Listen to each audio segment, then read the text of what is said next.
નમસ્કાર વિદ્યાર્થી મિત્રો, આજે આપણે વાત કરીશું ફાઇનાન્શિયલ મેનેજમેન્ટ જે વિષય છે બીકોમ સેમેસ્ટર 6 ની અંદર જે વિદ્યાર્થી મિત્રો છે તેના માટે ખાસ ઇમ્પોર્ટન્ટ થિયરીના ક્વેશ્ચન જે વર્ષ 2025માં આવનારી પરીક્ષા માર્ચ અને એપ્રિલની અંદર ખૂબ જ ઇમ્પોર્ટન્ટ છે.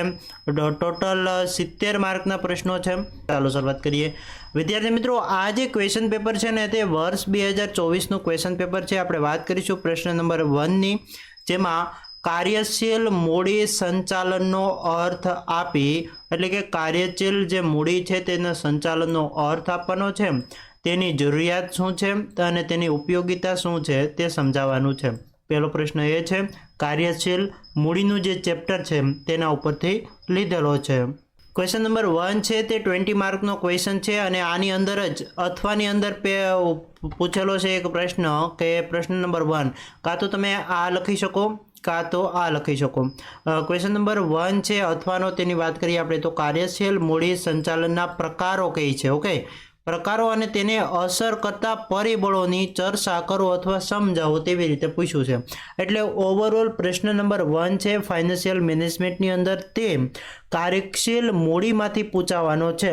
એટલે કાર્યશીલ મૂડીનું જે ચેપ્ટર છે તે ખાસ કરીને કરી લેજો. હવે આપણે વાત કરીએ પ્રશ્ન નંબર 2નો, જેમાં માલ સામાન સંચાલનની જરૂરિયાત અને હેતુઓ સમજાવો. એટલે માલ સામાન જે સંચાલન છે તેની જરૂરિયાત શું છે, તેના હેતુઓ શું છે તે સમજાવો તેવું પૂછે છે. બીજો પ્રશ્નની અંદર પણ અથવાનો પ્રશ્ન આપવામાં આવે છે અને આ જે બીજો પ્રશ્ન છે તે પણ કેટલા માર્કનો છે? 20 માર્કનો છે. ઠીક છે. અથવાની અંદર 2 પ્રશ્નો આપ્યા છે, એટલે 2 પ્રશ્નો એ અને બી એ રીતે આપેલા છે. એટલે 20 માર્ક છે તે ડિવાઈડ થઈ જશે 10-10 માર્કમાં. એટલે આ બંને પ્રશ્નો છે તે 10-10 માર્કમાં પૂછા છે.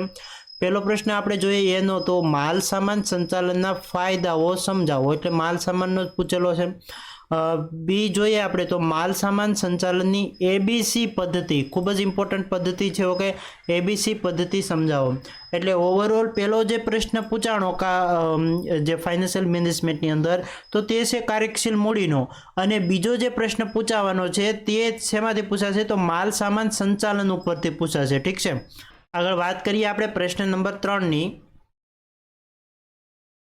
વાત કરીએ આપણે પ્રશ્ન નંબર 3ની તો રોકડ સંચાલનના હેતુઓ શું છે અને તેનું મહત્વ શું છે. એટલે આમાં પ્રશ્ન શેનો છે? રોકડ સંચાલનનો. ક્વેશ્ચન નંબર 3 રોકડ સંચાલનના ચેપ્ટર ખૂબ જ ઇમ્પોર્ટન્ટ બને છે.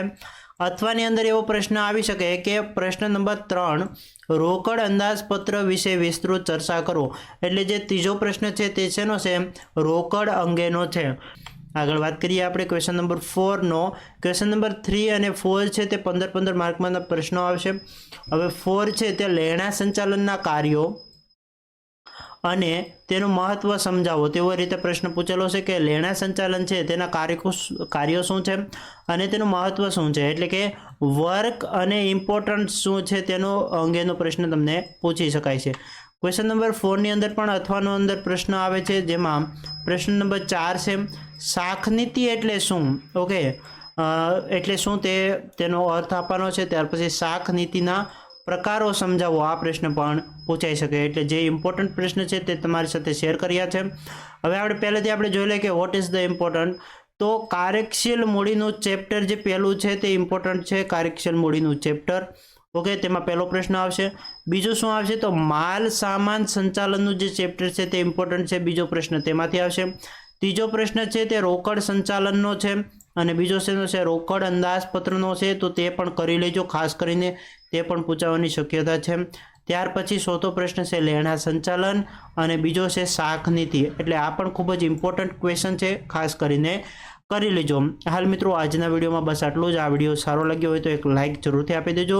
ચેનલ ઉપર તમે નવા હોય તો સબસ્ક્રાઈબ કરી લેજો અને એક કોમેન્ટ પ્યારેથી કરી દેજો કે તમારે જે પણ કોઈ પણ પ્રશ્ન હોય તો તે કોમેન્ટમાં જણાવજો, જેથી આવનારા સમયમાં તે પ્રશ્નોને સોલ્યુશન મળી શકે. હાલ મિત્રો, રજા લઈએ, ફરી મળીશું.